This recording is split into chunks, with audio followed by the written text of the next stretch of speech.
सचिव साथी जगपाल राणा, रिटायर्ड कर्मचारी संघ के जिला प्रधान साथी सियानंद परोचा जी,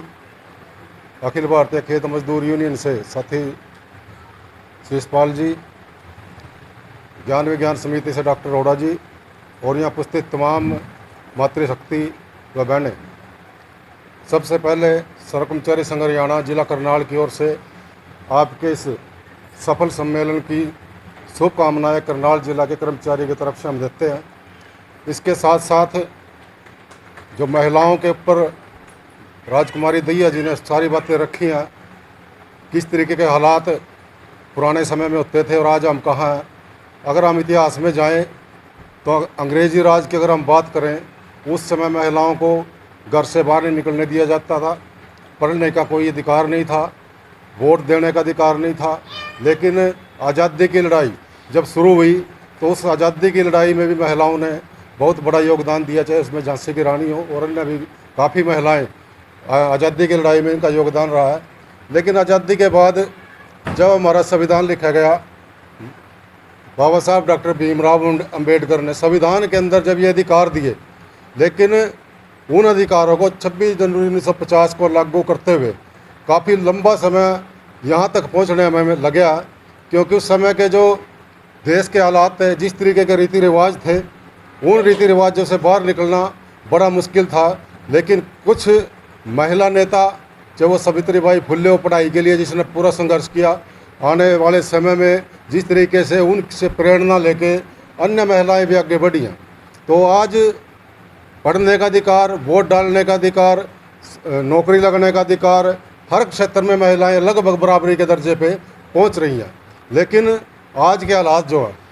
जो दहिया जी ने रखे हैं आज के हालात, आज वो संविधान जिसके तहत ये अधिकार मिले थे, ये बीजेपी सरकार उस संविधान को ख़त्म करके, उस संविधान को बदल के, उस संविधान को बदल कर सारे अधिकारों को छीनना चाहती है।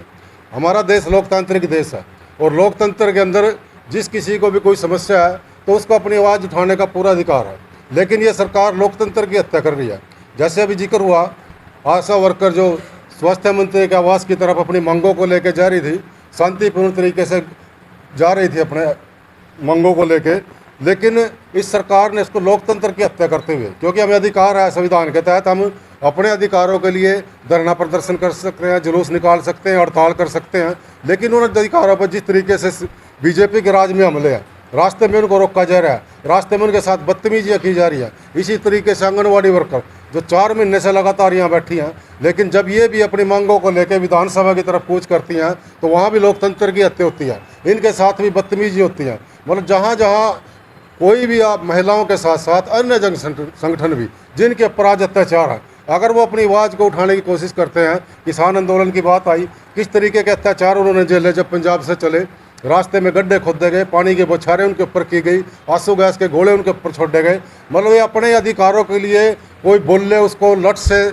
दबाना, ये लोकतंत्र की हत्या है। तो हम आज के इस आपके जनवादी महिला समिति का जो जिला सम्मेलन है, इसमें हम चाहते हैं, पिछले 3 सालों में काफ़ी संघर्ष जनवादी महिला समिति ने किया है। कुछ जगह हम भी इनके बीच में शामिल हुए हैं, जहाँ जहाँ इनको सहयोग की जरूरत पड़ी है, हम उस सहयोग में इनके साथ शामिल रहे हैं। और अब भी हम कामना करते हैं अगली जो भी जनवादी महिला समिति की जिला कमेटी चुनी जाए, आज भविष्य जो नज़र आ रहा है, जो लड़कियां हमारे बीच में, और आज से अगर ये सीखेंगी, बात का पता लगेगा, सरकार का पता लगेगा, अपने अधिकारों का पता लगेगा, तो आने वाला समय राज्य में भी आपका स्वर्णिम होगा। तो इस शुभकामनाओं के साथ अपनी वाणी का विराम देता हूँ। धन्यवाद। के महिला समिति के अध्यक्ष मंडल, तमाम संगठनों के नेतृत्व और राज्य से जो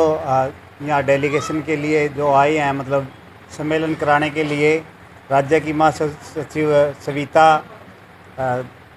राजकुमारी दहिया जी, तमाम मेरी बहन और भाइयों,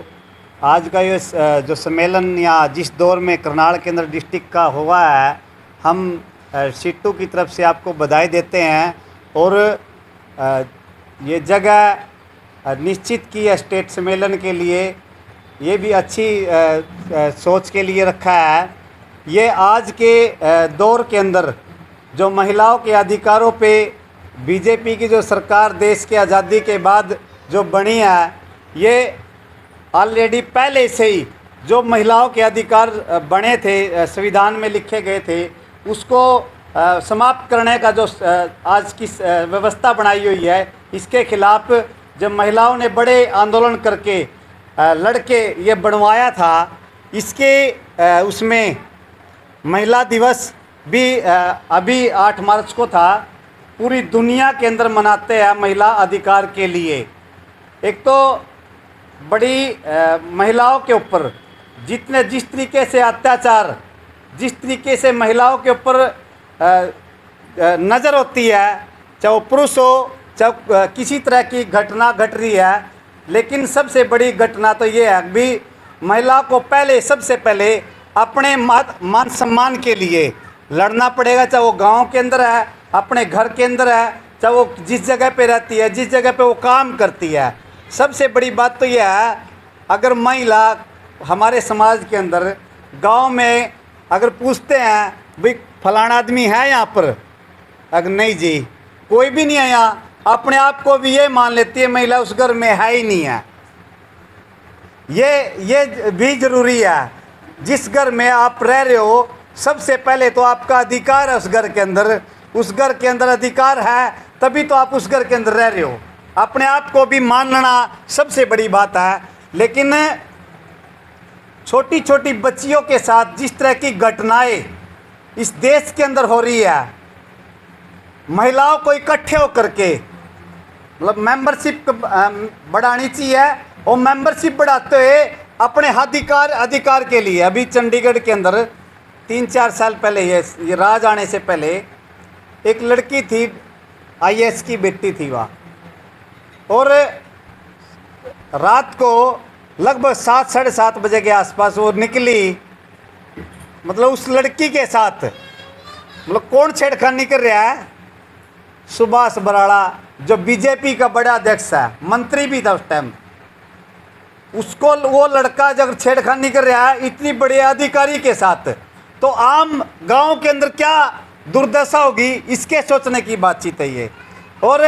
जब पूरे देश के, पूरे हरियाणा के अंदर महिलाओं ने, आम लोगों ने भी विरोध किया, उसके खिलाफ FIR दर्ज हुई, वो जेल के अंदर गया, छेड़खानी का मुकदमा दर्ज होया, और पुलिस ने तो उसको वैसे ही छोड़ भी दिया था। दोबारा FIR दर्ज करने के बाद जेल में गया है। लेकिन सबसे बड़ी बात है संगठन बनाओगे और संगठन में आओगे, संगठन में आकर सीखोगे, आगे बढ़ोगे, तब बच सकते हो, वरना कोई रास्ता है नहीं बिना संगठन के। ये जो हरियाणा के अंदर